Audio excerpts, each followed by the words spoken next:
the Allegacy Center for Leadership and Character for jumping on to this webinar for us at lunchtime so that we can be schooled in the Jekyll and Hyde leader. Is it worse to be consistently toxic or unpredictably fair?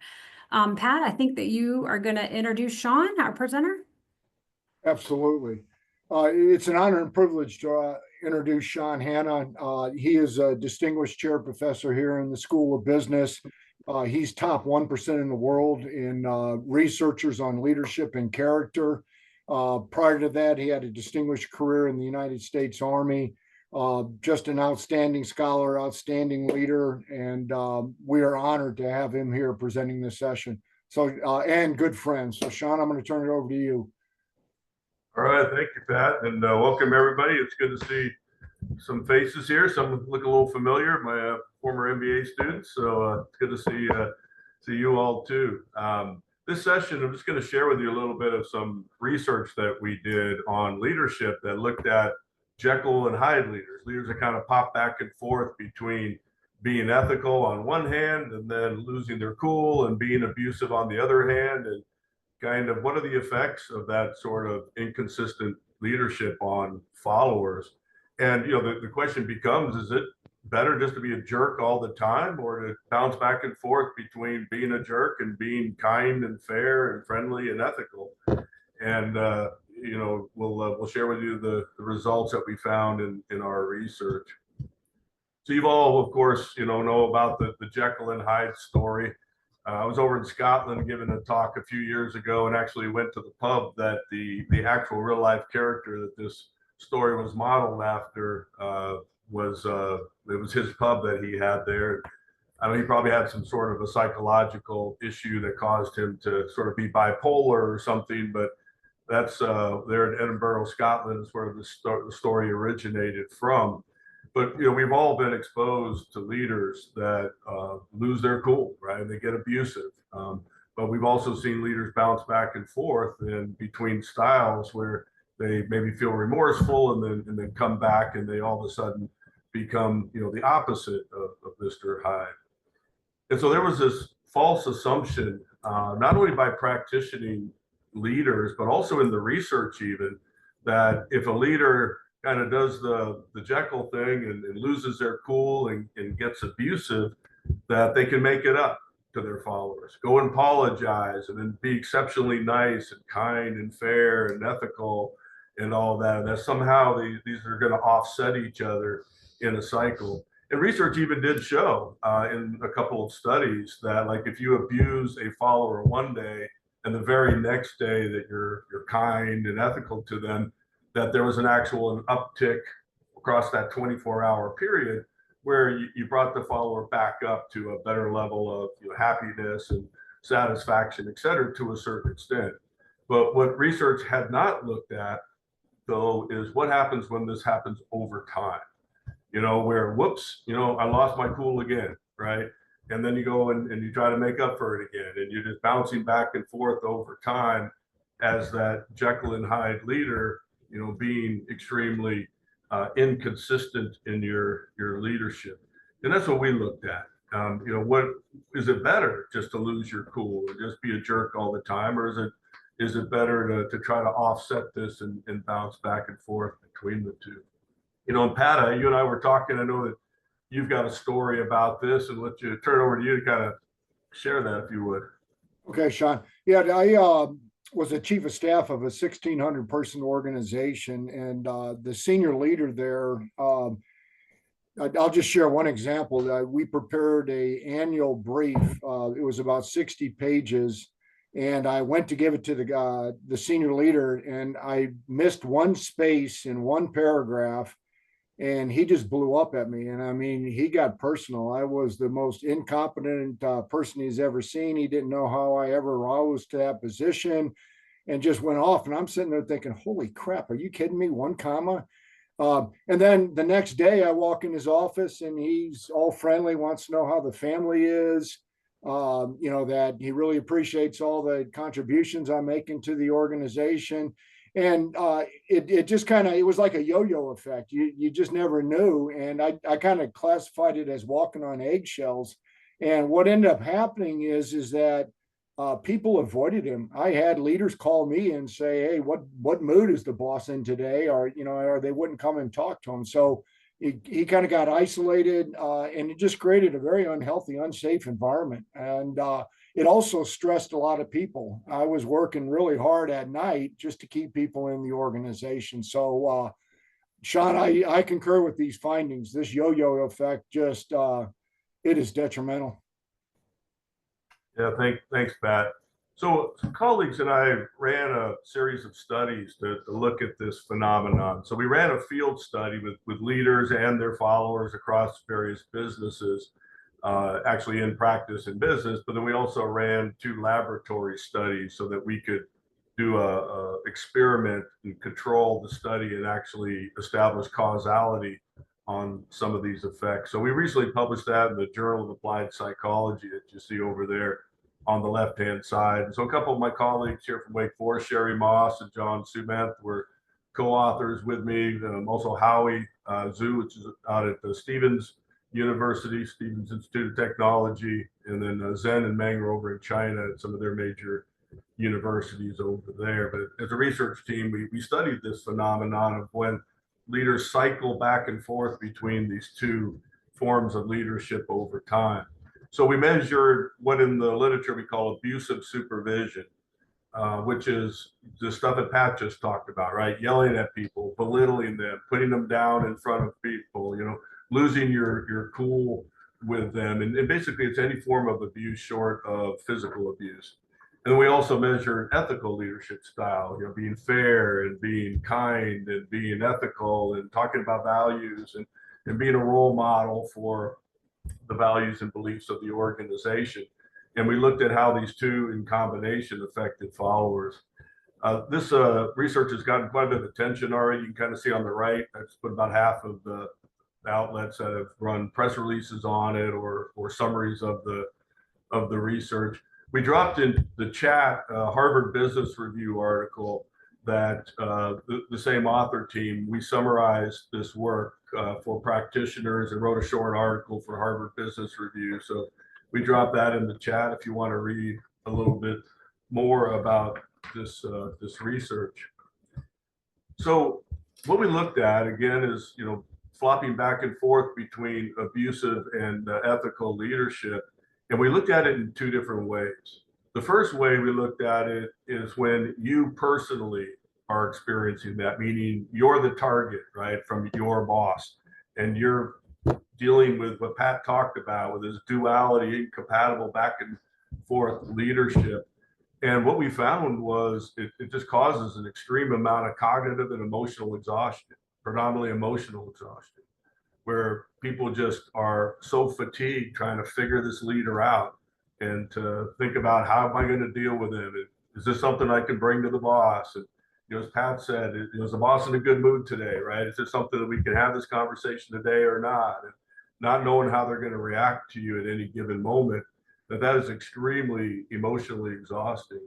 It's actually better for them just to be a jerk all the time, because you can know that that's going to happen. It's going to be more consistent. You can brace yourself for it. You can find ways to kind of maybe compartmentalize yourself from that leader and hopefully limit their influence on you. And that's actually less exhausting than the back and forth between the different leadership styles. And then, of course, when you're emotionally exhausted, then it starts to affect your work. And so we also measured people's work outcome, and we measured 3 different types of performance. And we found that their job, their task performance dropped, but so did their organizational citizenship, things that are above and beyond one's actual job description, helping out their peers, doing things that are a little bit outside their role to help the organization. And then we also found that ethical performance dropped. So people that experienced this Jekyll and Hyde effect and got emotionally exhausted, they tended to practice more organizational deviance, things like stealing office supplies or taking extra long breaks or stealing other people's work or that kind of stuff. We found that incidences of all of that increased too. But what's interesting is in the same research, we found out that there's a second path too. which is when you're not necessarily the target of the abuse, but your leader is. So if you're a follower, if your supervisor is getting abused in the ethical leadership, that Jekyll and Hyde leadership, how does it affect me when my boss is experiencing this from their boss, right? And so we also looked at the vicarious experience of incompatible leadership. And what we found on this path is that when my boss is experiencing Jekyll and Hyde leadership, it makes me very concerned about their relationship with their boss and therefore their ability to lead our team, to bring in resources to our team, to be able to do those things that we expect leaders to do to support the team, to be able to persuade their boss, be able to get information from their boss, being able to provide the team what it needs. And we call that in the literature the linking pin role, because my supervisor is the linking pin between me and the higher up leaders that need to bring into our team everything that we need to be able to do our work, plus also just establish our team in a way that we have the respect of the senior leaders, that people are going to get recognized for their work and get promoted and all of that kind of stuff. And so when my boss is experiencing Jekyll and Hyde leadership, I also have a lot of concerns about their ability to do their job as a supervisor. We found that that compounds the emotional exhaustion. And then, of course, reduces the job performance also. So all this research is based in what's called uncertainty management theory, which is just, it's a theory that talks about just this, right? When you're in the state of uncertainty about what's happening with you, it causes this emotional exhaustion. And we looked at, for that top path there, what in research is called justice variability. That lack of confidence about whether I'm going to be treated justly at any given moment or unjustly, right? That uncertainty about that variability that I experienced with that Jekyll and Hyde leader. And then the bottom path, the vicarious experience is, again, I mentioned that linking pin effectiveness, uncertainty that my boss can serve as an effective linking pin for our team. So all of that, bottom line is it causes us a lot of uncertainty, a lot of emotional exhaustion, which of course then starts to detract from people's work capability. And again, we found that these effects of the Jekyll and Hyde are significantly stronger than the effects of the leader just always being consistently abusive. And that's really the key finding that we have from this research. So, what are the implications? Obviously, if you're a leader, you got to be consistent in your leadership and realize that you can't really make it up. Now, you can make it up if it's a very, very rare incident, but you can't make it up if you're flopping back and forth, right? And so, therefore, like that bottom bullet there, it's really important to practice self-regulation, stress management, emotional coping. One of the things that a lot of leaders lose track of is you're in charge, right? And you don't have to always respond right here and now. And if you feel your temperature rising, you feel your anger rising, you feel your emotions rising, it's totally okay to just say, hey, let's meet on this at 4 p.m. Or, let's get back together at 8 o'clock tomorrow morning to discuss this. Because when you lose your cool, it's pretty toxic. And again, you can't just flop back and apologize and like Pat's story, try to be all nice and tell somebody how important they are to the organization the next day, because it actually compounds it over time. So for organizations, obviously, you got to root out these folks, anybody who's abusive, right? I mean, even if they are just constantly abusive, but certainly those that flop back and forth. And either develop them so they can grow and gain those self-regulation, stress skills and all that, or make sure that we get them out of the organization.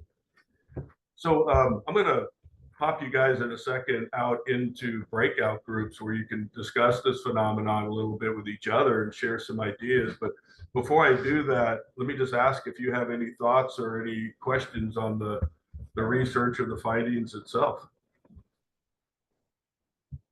I do, Dr. Hanna. It's Kate Calder.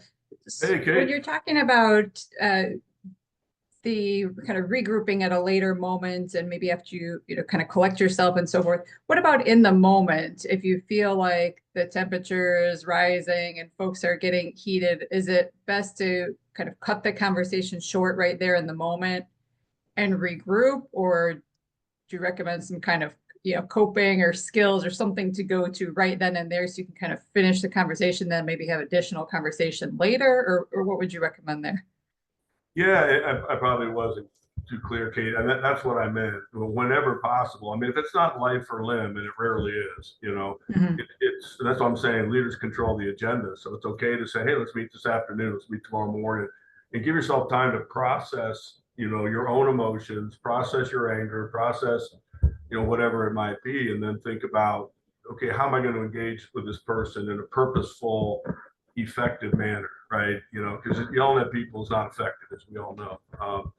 And so that's what I meant. Now, if it is something that absolutely has to be dealt with in the moment, that's where self-regulatory skills come in. It's just understand that our temperature is hot right now and that we need to not blurt out anything. And one of there's all kinds of coping skills. One of the things is to ask questions instead of make declarative statements, right? So when you're angry, instead of attacking the person with declarative statements, maybe ask some questions of them, that help lead them to kind of the aha of what they messed up or screwed up and what the implications are on others in the organization or whatever.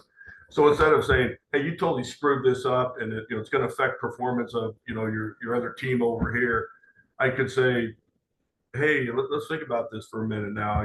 How do you think with your actions you just did or whatever are going to affect your teammate over here, right?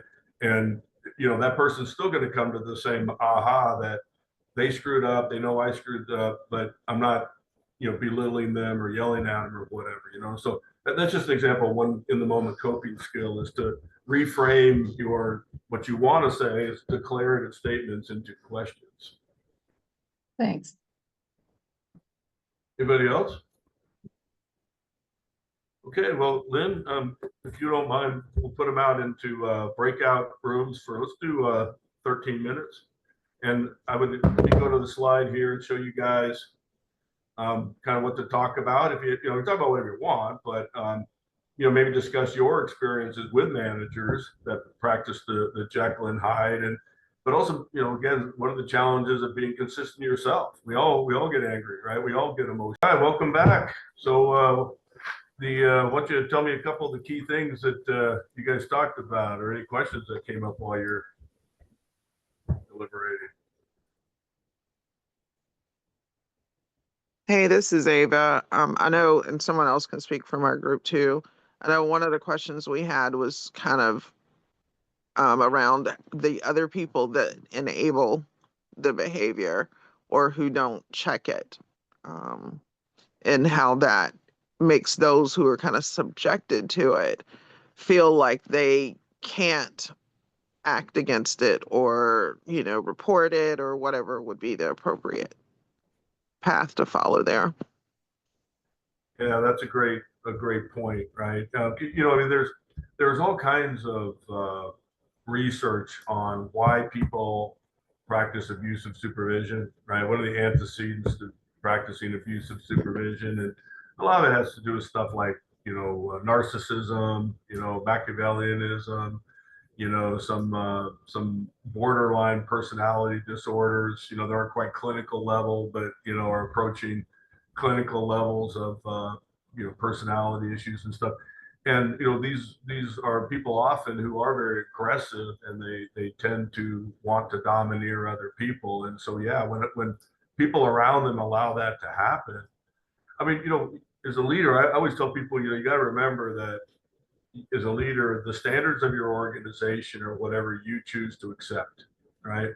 And so when leaders above this person are allowing them to stay in position, you are communicating to the rest of the organization without saying it that this kind of behavior is allowable around here, and that we will look the other way as an organization. And yeah, it just emboldens that person, to act that way. And so if the senior leaders aren't willing to take the action against the individual, then it does take a crowd, which I think is kind of what you're getting at, Amy. You got to have a group of people that are willing to kind of stand up as a group and just say, no, we're not taking this, which is obviously risky, in an organization, but those are really the only ways to get at this in some ways, if the person will change, So what else are you guys talking about?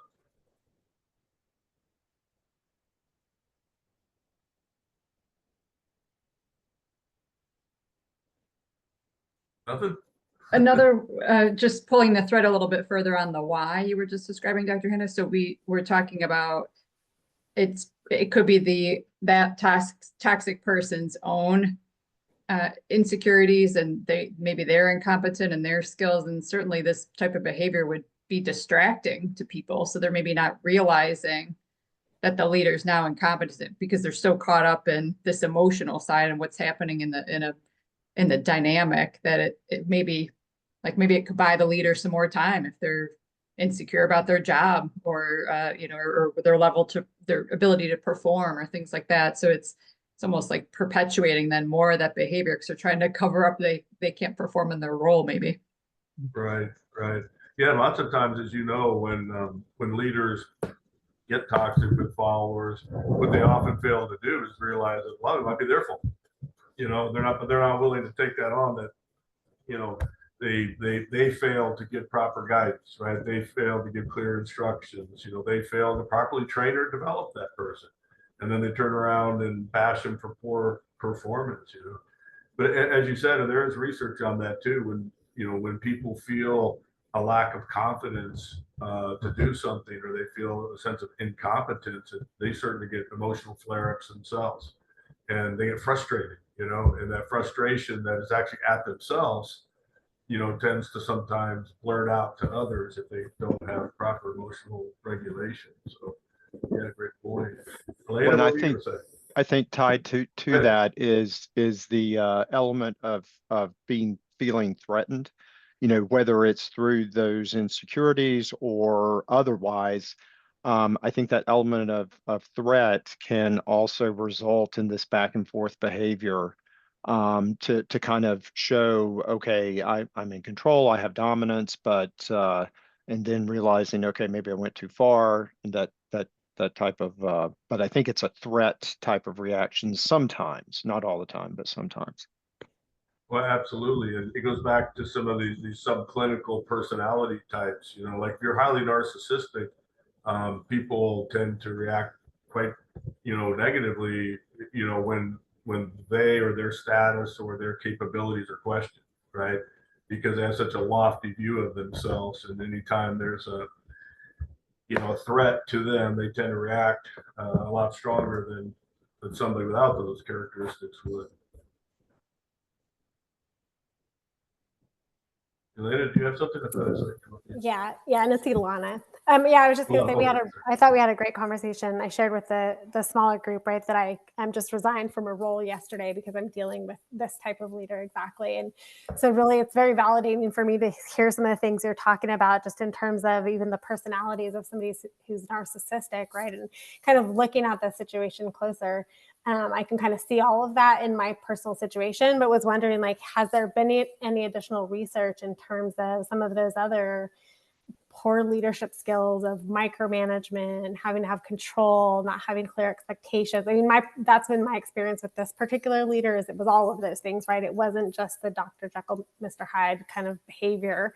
It was the no clear expectations, constant pivoting. Definitely, I think that being threatened by somebody who may know more about you than you do about something that they're an expert in. So just was wondering if there's any additional research that has kind of tied some of those together, or if it all just goes hand in hand.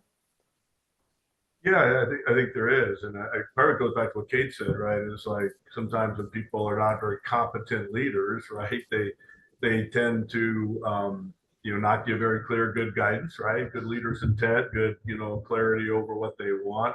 And because they are sort of scared, they tend to be micromanagers. They're always checking, double checking, looking over people's shoulders, and all of that. These are lots of times people that are abusive also have like a control issue, where they feel like they need to control things themselves. And, part of it goes back sometimes to the personality too. Like, I'm not saying every single leader that uses abusive supervision is a narcissist, but I'm just saying that as, research has shown those things to be correlated. So that's the cause with some people. But, when you are more narcissistic, people do tend to have more of a control orientation because they think, well, nobody knows this better than I do, right? I know how to do this better than everybody else, right? And, so I got to check and double check and make sure people are doing it my way, the way that I want it done, because I know what, all of that. So yeah, a lot of there's a set of personality variables that have come out across many different studies and has shown a lot of poor leadership comes from that. But also it's, the question is, what is being role modeled? Lots of times in organizations, bad leadership is role modeled. So if my boss is a real jerk and micromanaging me, there's a tendency sometimes for me to want to do that with my team. And part of it is out of a certain amount of necessity because, I go to meetings with my boss and they ask me the most, I say me, whoever, I'm saying a leader, right? You go to a meeting with your boss and they're asking you all these super detailed questions and they expect you to have a tip of the tongue answer, right? Well, the only way that I can have a tip of the tongue answer for minute little stuff is I got to be down micromanaging my team and getting into their work so that I can feed my boss, because that's the expectation they have. They also may have an expectation that I also act somewhat abusively. It's like, oh, you're not hard enough on your people. You need to hold them more accountable. Those are the kind of words that would be used, right? It's not, hey, go be a jerk. It's like, you need to step on their necks a little bit more. You need to, you be a little bit tougher with them, and so that's kind of how it also gets role modeled down because of these expectations and then also pleasing your boss, right? And so that's why it's so toxic and you got to get it out. Pat, from what you heard, Pat, in the conversation, what were some things that kind of got your attention as a researcher? What I found interesting is what are the mechanisms that leaders in an organization to put in place to identify who are the micromanagers? And I was thinking, like 360 assessments, focus groups, have a anonymous HR, but how do we as senior leaders identify who are those? Because a Dr. Jekyll, Mr. Hyde leader is, for most organization cultures, would be against the culture. So how do we identify them, do remediation, and get them out? Because they're going to have great people are going to leave the organization. And that is senior leaders' responsibilities to make sure that our leaders are treating our people fairly, ethically, and developing them. So that's what came up. And the other thing, Sean, is this kind of parallel when I did research in a VUCA environment with extreme risk. What I found is when people are in a high stress situation with a lot of risk, if they lose their cool, what people feel is they can't bring their competence to bear, and it tends to decrement trust greatly. And that's why they tend to watch their leaders on a regular basis and see how they react to bad news, the unexpected, because they're extrapolating that, hey, they're not going to be able to bring their competence to bear when we need them the most. Right. And that shuts down, particularly in a VUCA. By VUCA, he's referring to volatile, uncertain, complex, and ambiguous situations, kind of more high stress situations. It also shuts down transparency, which is another piece of what Pat's talking about. Like, I don't want to share information with my boss. And that actually makes me perform lower and my boss perform lower, right? Because I don't want to tell them the truth. I don't want to let them know what's going on because, of the fear of, being hammered by them. Well, let me I'll pull up a couple of other quick things here.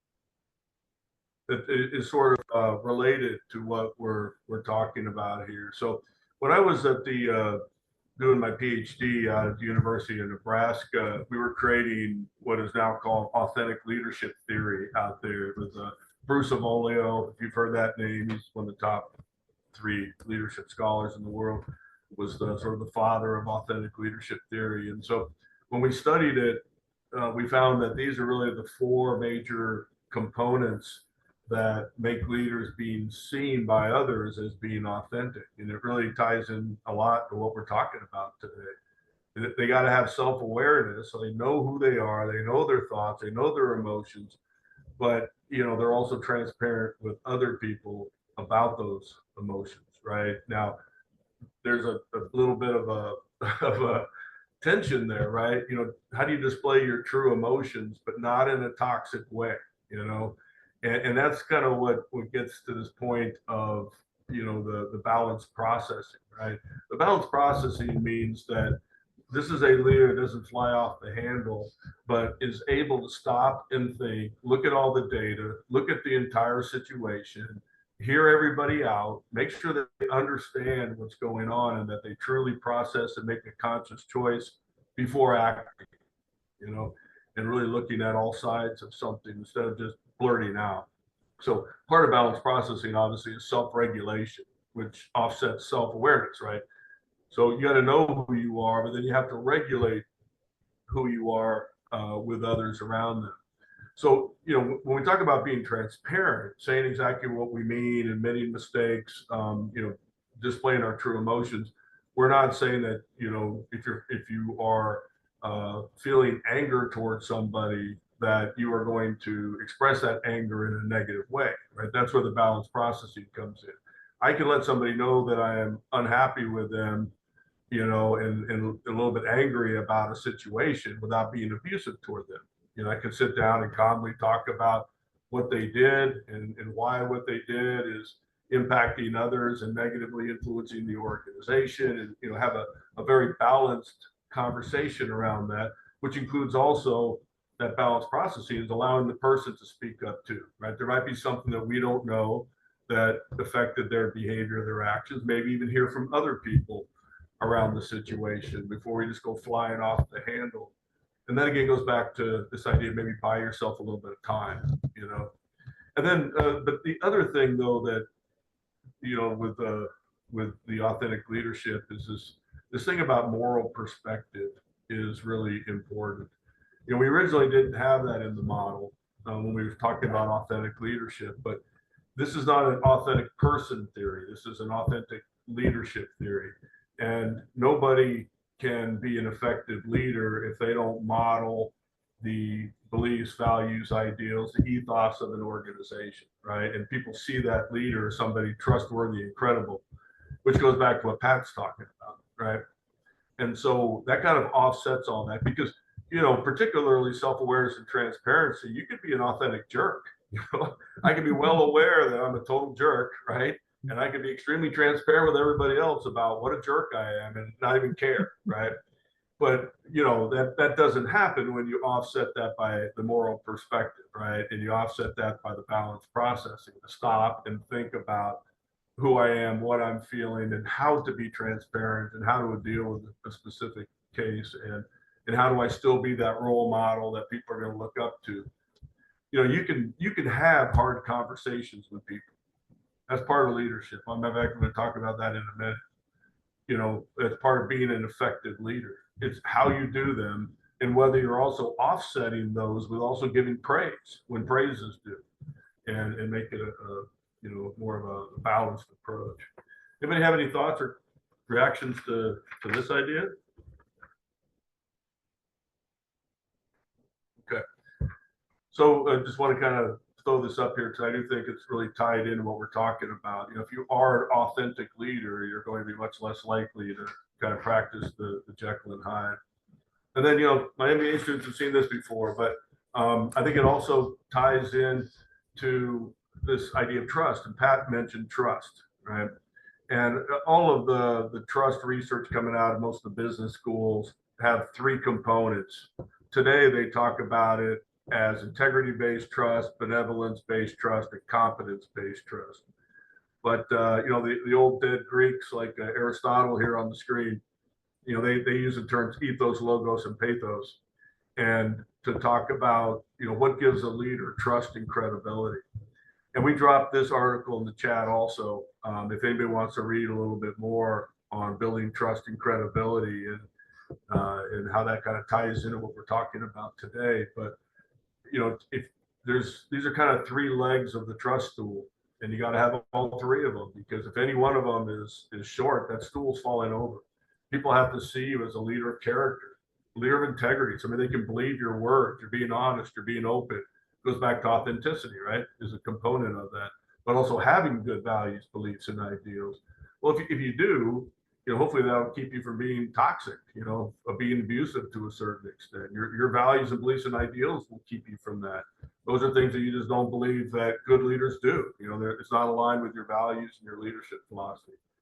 And then the pathos is not only benevolence, which is kind of, again, what they kind of call it today, but like when Aristotle talks about it, he talks about it also as having these effective interpersonal connections with people, be able to kind of tap into people's hearts and minds by really knowing your people.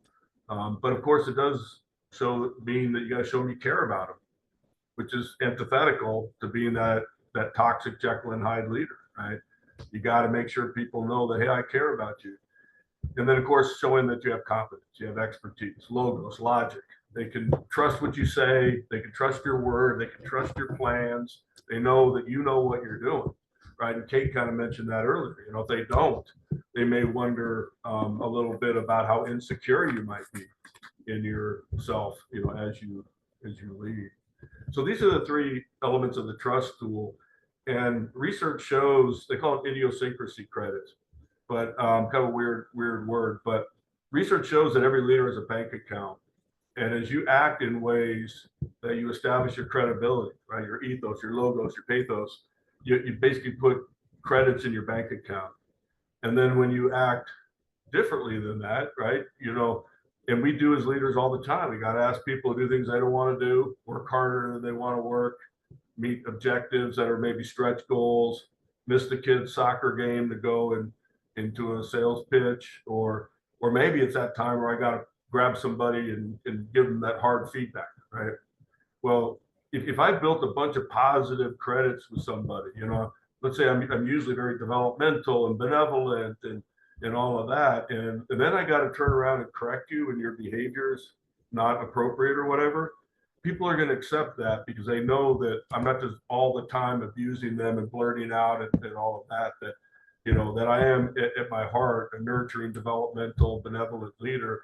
And I'm just telling you, the conversation we got to have, right? If I'm going to be effective to hold people accountable and stuff. But again, it's the way that I have that conversation, right? If I do the Jekyll and Hyde on you and I start abusing you and belittling you and telling you you're stupid, right? Then I've gone beyond spending credits. I spend so many credits, it's going to be very hard to replenish my bank account.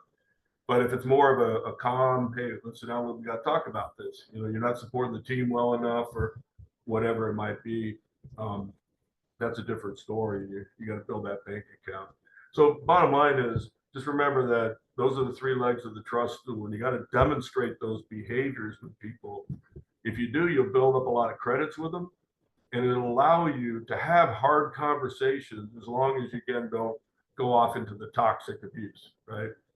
Matter of fact, I'll give you a quick video here of Lucas Patrick, he's a lineman. He's with the Saints now, but he was on Monday Night Football, and Aaron Rodgers chewed him out on Monday Night Football in front of a few million people as he missed a block. And they asked him in the press conference afterwards, hey, how'd that make you feel? And he's going to talk about, he's going to call it an emotional bank account, but he's talking about idiosyncrasy credits. Great question. I think the best way to describe this is everyone has an emotional bank account with people. Hopefully yours is, quote unquote, has a lot of money. Like I look at my emotional bank account with a lot of guys in this locker room. There's been a lot of deposits. And unfortunately, you guys don't get to see the deposits. And sometimes they're daily, sometimes they're weekly, sometimes it's one big one every 2 or 3 months. But most of the time, y'all see the withdrawals, which is okay. Because if you have somebody who's making deposits, whether it's, big, small, incremental, or whatever, when they make the withdrawal, there's, emotional credit to give out.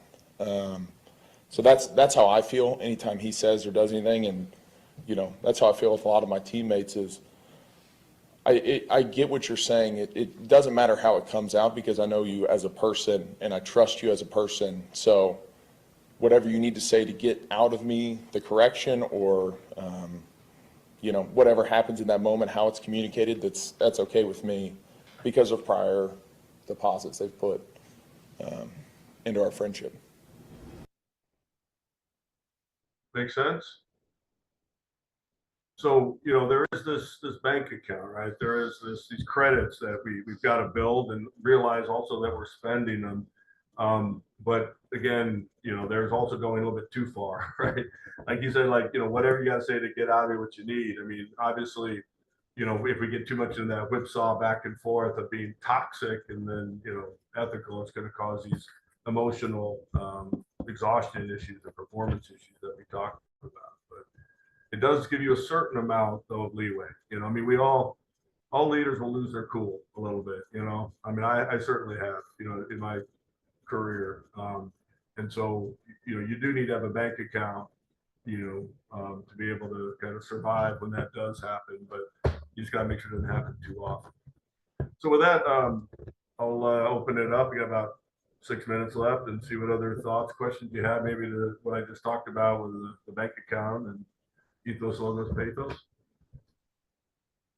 I have a question about giving, like after you do build up these credits in your bank account, giving the appropriate constructive feedback. I manage a lot of younger kids, like in college. I have a lot of part-time students that come and work for us, and I have a hard time feeling like I can be open about any sort of, like, I guess, difference in how I would like to convey my thought process for them, like doing a project or something. Because I don't want to come across too negative where that's the only thing that they think about. Right. And so part of that is, you know, again, ahead of time, you got to be very conscious to build up those credits to show that, you know, you do get praise when praise is due, you're developing them, you're coaching them. And then when performance drops, you know, yeah, your behavior might change and there's an offset there, but the offset isn't so much that takes away from everything else, you know. And then it's just, you know, it's those skills for having hard conversations. And if you go to the Allegacy Center for Leadership and Character website, there's some tools on there, Carson, I would maybe take a look at. Pat, I don't know off the top of my head, but I know there's some stuff on there about having hard conversations and all that. Okay, thank you. But if you want to send me an email, Carson, also I can shoot you links to a couple of readings on the topic too. Yeah. Hard conversations. Yeah, Sean, we have the big message format on how to have the hard conversation and how to prepare for it. What's the process you do? And again, the other thing I'd encourage is regular feedback. And people can tell when you're giving it to them in a developmental manner versus kind of trying to tear them down. And if they know that, hey, you're providing it there, it's a way to raise it. And especially with the younger workers, it's a great way to develop them, is seeking feedback. And that's how you grow. What a gift you're giving your people. You know, and it is something too, you guys realize, especially with some of the younger generations, they might not have had such strong feedback throughout their lives. And so they get to the workplace and for the first time, in some cases, they're getting hard feedback. And so you got to really be very aware of that, kind of inch into it a little bit, you know, and you actually have to develop them in a way that you kind of wish their parents or somebody did, you know, or their coaches or whatever, you know, and a lot of them haven't been held to standards. So Lynn just dropped some of the tools, the link in the chat, so you can get them there. But I have some other stuff if you want to email me. Well, Carrie, I don't know if you got some things you want to close out with. Yeah, thanks so much, Sean, for preparing all this material. I know you also don't feel 100%, so we appreciate you being here and doing this. Sure. All of the links that are in the chat, I've grabbed them all and I'll make sure to email them out to you guys as a follow-up. And then we will also send a survey, and please give us feedback. We love to try to hone these webinars at lunchtime and make them as